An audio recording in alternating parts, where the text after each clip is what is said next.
Hello everyone! This week's arrangement celebrates another in our Artist in Residence series with my old friend, the great artist, Rose Electra Harris. This arrangement celebrates everything about shape and texture and the roles that they play in both art and flower arranging. Watch my conversation with Rose on this subject on social media or in your account page. I've started off with these magnificent Balthazar chrysanthemums, and then we've got a slightly smaller version of the Balthazar, and these are called a Perpetta Santini, the larger and the smaller.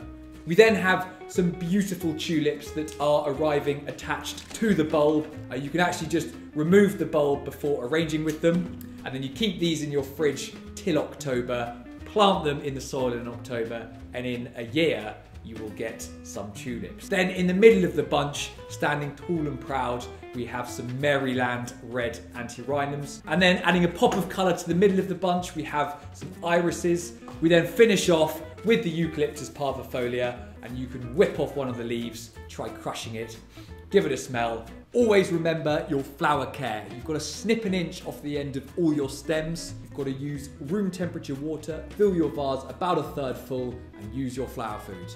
We're going to start with our 3 blooms evenly around the edge, and then I'm going to face my Santini opposite each other. Then I'm going to fill the gaps left by my chrysanthemums with my tulips, which I've now removed from the bulb. I'm going to create an even triangle with these magnificent snapdragons. I'm going to create another even triangle with my irises, just filling the gaps left by the antirrhinums. To finish off, giving it some oomph, some Eucalyptus parvifolia, stems to the centre, allowing the branches to fall out in any direction. So there we go, an arrangement with lots of different shapes and textures, all that work beautifully together, and I really hope you love it.